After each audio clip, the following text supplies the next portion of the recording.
নমস্কার, সবাই ভালো আছেন তো? অনেকদিন পরে একটা রান্নার ব্লগ নিয়ে। এগুলো হচ্ছে দেখেই বুঝতে পারছেন পটল। ভাবলাম সবাই তো নানা রকম জায়গায় বেড়াতে যাচ্ছে, আমাদের আর এবারে সেরকম কোথাও যাওয়া হলো না, তো বাড়িতেই একটু রান্না বান্না করি। পটলগুলোকে ভাবলাম পটলের দোলমা করি। তো সবাই জানে পটলের দোলমা অনেক পুরনো রেসিপি, সবাই ভালোভাবেই জানে। পটলগুলোকে এইভাবে একটু স্ক্রেপ করে নিচ্ছি, কিন্তু এইটা দিয়ে না ঠিক হচ্ছে না, মানে ঝুড়িগুলো একটু বড় হয়ে যাচ্ছে। আসলে পটলের গাটা যেরকম স্ক্রেপ করে তুলে দিতে হয়, পটলের ভেতর থেকেও কুড়িয়ে পটলের বিচি বা যা যা আছে সব এটা পার করে দিতে হয়। কিন্তু আমি নানা রকমের ছুরি, তারপরে পিলার সব রকম ইউজ করে দেখছি, ঠিক হচ্ছে না।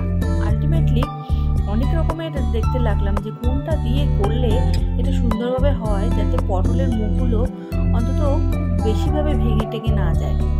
দেখো কতগুলো নিয়ে বসেছি, আলটিমেটলি একটা পাওয়া গেছে।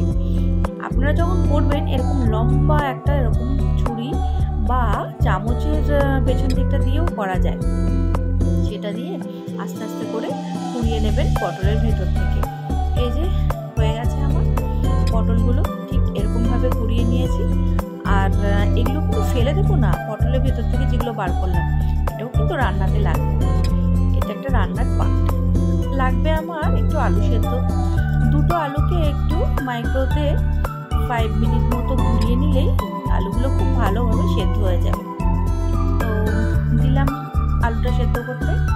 এরপরে দেখাবো কি দিয়ে বানাচ্ছি। না, আজকে কিন্তু ডাল দিয়ে বানাবো না। এগুলো কি বলুন তো? এটা হচ্ছে সয়াবিন। হ্যাঁ, ঠিক ধরেছেন, সয়াবিনের কিমা। সবাই মোটামুটি নানা রকম রান্না করেন, এই সয়াবিনের কিমা দিয়ে আমি ভাবলাম যে এটা করে দেখি কিরকম হয়। এটাকে গরম জলে 5 মিনিটস মতো ভেজালেই এটা বেশ ভালো সেদ্ধ হয়ে যায়।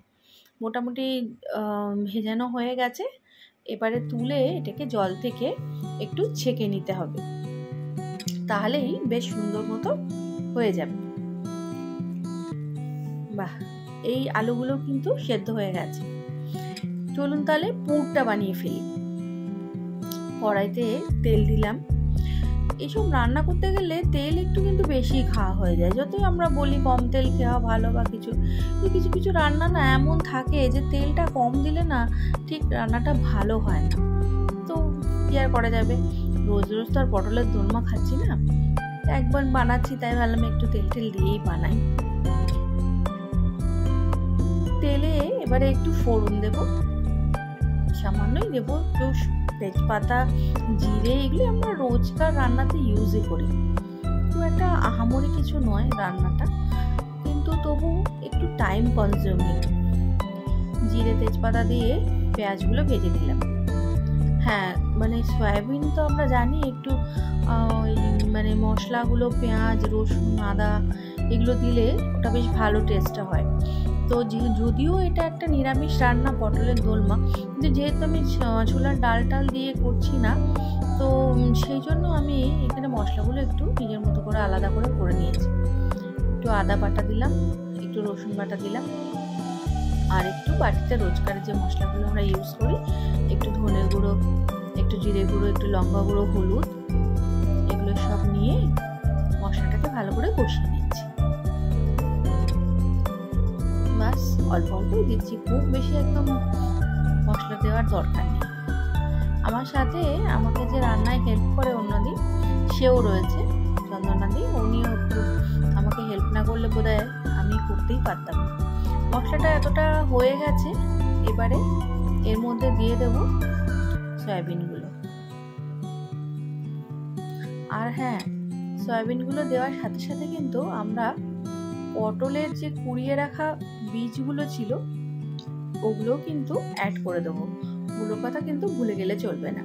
হয়তো ভিডিও করতে গিয়ে প্রত্যেকটা স্টেপ আমার দেখানো সম্ভব হয় না, কিন্তু মোটামুটি এটা কিন্তু ওই যে পটলের এগুলো আমি দিয়ে দিয়েছি।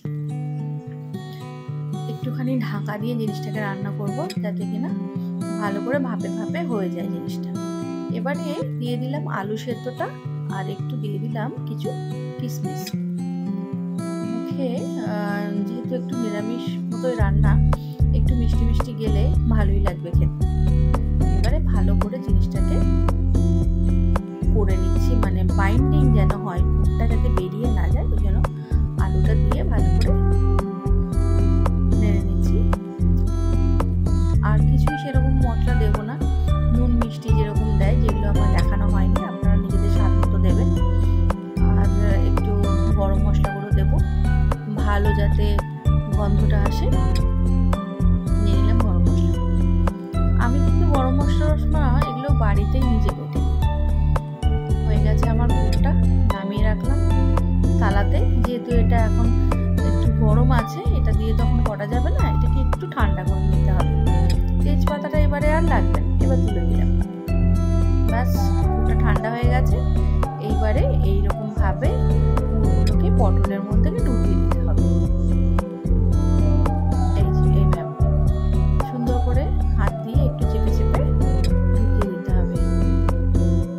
হ্যাঁ, যতটা মোটামুটি সম্ভব। খুব বেশি চাপ দিলে আবার পটলটা ফেটে যেতে পারে, একদম হালকা হাতে জিনিসটা করলে ভালো হবে। একটু পটলটা এইভাবে করে দিতে হবে ধীরে ধীরে, যতগুলো পটল আছে, কারণ এবারে পটলগুলোকেও কিন্তু আমরা আরেকবার ভাজতে হবে। তো খুব বেশি একদম চেপে দিলে কিন্তু এটা হবে না। এই যে এইভাবে, এই যে সবগুলো পটল ভেতরে কিন্তু পটলের মুখটা ঢুকে গেছে। আচ্ছা, মুখগুলোকে কিন্তু আপনারা একটু আটার গুঁড়ো, মানে ময়দার গুঁড়ো বা বেসনের গুঁড়ো, এগুলো দিয়ে কিন্তু এঁটে দিতে পারেন। আমার দেওয়া হয়নি, আমি এটা একটু ভুল করেছি। এটা দিলে ভালো হয়, তা নাহলে কিন্তু ভাজার সময় খানিকটা পুর কিন্তু বেরিয়ে যেতে পারে, যেটা আমি ফেস করলাম আর কি। তো সেইটা করবেন। আবার একটু তেল দিলাম। ওই যে বললাম, রান্না বান্নাতে না বড্ড বেশি তেল খাওয়া হয়ে যায়। পটলগুলোকে একটু হলুদ মাখিয়ে নিলাম, সামান্য একটু নুন দিলাম, যেরকমভাবে পটল ভাজি এবারে কড়াইতে দিয়ে পটলগুলোকে আস্তে আস্তে ভেজে তুললাম। নর্মাল প্রসিডিওর, কিন্তু একটু টাইম কনজিউম আমার মনে হলো, যেন একটু টাইম কনজিউমিং। সাধারণত অন্য দিনে তো স্কুল থাকে বা অন্যান্য কাজ থাকে, তো এত কিছু টাইম নিয়ে করা যায় না। এখন সামার ভ্যাকেশন, তাই একটু আধটু এক একদিন এক একটা রান্না করাই যেতে পারে। একটু চাপা দিয়ে দিয়ে পটলগুলোকে ধীরে ধীরে এদিক ওদিক করে ভেজে নিতে হবে, যাতে পটলটা একটু ভালো করে সেদ্ধ হয়, সেটা কিন্তু নিজেকে দেখে নিতে হবে। উল্টে পাল্টে চারিদিক থেকে পটলগুলোকে কিন্তু সুন্দর করে ভেজে তুলে নিতে হবে। সবাই নিশ্চয়ই অনেক জায়গায় বেড়াতে আছে, কেউ পাহাড়ে, কেউ সমুদ্রে। সবারই ছবি টবি দেখছি, ভালো খুবই লাগছে। ফিরলে সবার কাছ থেকে বেশ ভালো করে গল্প শোনা যাবে। এই যে হয়ে গেছে পটল ভাজা। এবারে আমাদের বিশেষ কিছু আর নেই, বাকি লাস্ট স্টেপ একটা রয়েছে। দোরমার একটা আমরা যে কারি মতো করি, সেইটা আবার ওরকম তেজপাতা আর জিরে ফোড়ন দিয়ে দিলাম। একটা মশলা আমরা বানিয়েছি, সেটা দেখানো হয়নি। জিরে, ধনে, আদা, কাঁচা লঙ্কা এগুলো দিয়ে মিক্সিতে একটু বেটে নিয়েছিলাম। বাটা মশলা রান্নাটা কিন্তু স্বাদ খুব ভালো হয়। এবারে একটু টমেটো দিয়ে দিলাম, দিয়ে এটাকে ভালো করে বেশ সুন্দর করে একটু কষিয়ে নিয়েছি। হলুদ দিয়ে দেবো, তারপরে একটু জল দিয়ে এটাকে ফুটতে দেবো। মশলাটা যত ভালো করে ভাজা হয়, সেটা কিন্তু একটু খেয়াল রাখতে হবে, নাহলে একটা কাঁচা কাঁচা গন্ধ থেকে গেলে তখন ভালো লাগবে না। নুন মিষ্টি যার যার স্বাদ মতো দেবো। এবারে জল দিয়ে ফোটার সময় আর একটা জিনিস দেবো, এই যে দেখাচ্ছি। যে পুরটা আমরা পটলের ভেতরে দিয়েছিলাম, সেটা কিন্তু খানিকটা রয়েই যাচ্ছে।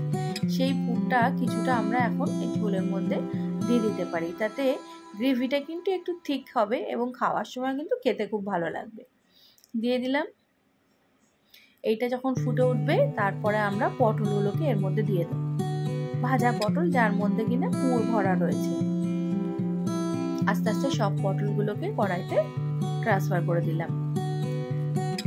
দিয়ে এবারে একটু খানিকক্ষণের অপেক্ষা, একটু নেড়ে চেড়ে দিতে হবে উল্টে পাল্টে, যাতে পটলের সব দিকে একটু ঝোলটা ঢোকে বা পটলটাও একটু সেদ্ধ হয়, একটু খানিকক্ষণ আপনারা 2-5 মিনিট চাপা দিয়ে রাখতে পারেন, যেমন আমি রেখেছি।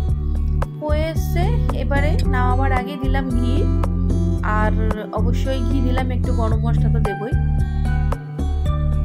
খুব কম করে, যেহেতু একবার গরম মশলা দেওয়া আছে, খুব কম করে একটু ঘি গরম মশলা দিলাম। বাস রেডি। একটু কাঁচা লঙ্কা দিয়ে সাজিয়ে দিলাম, হয়ে গেল আজকে আমার পটলের দোরমা। ট্র্যাডিশনাল রান্না, তবে ঠিক ট্র্যাডিশনাল মতো নয়, আমার ক্ষেত্রে পুরটা আমি একটু আলাদা করেছি। ভিডিওটা যদি সবার ভালো লাগে, সবাই একটু লাইক, কমেন্ট আর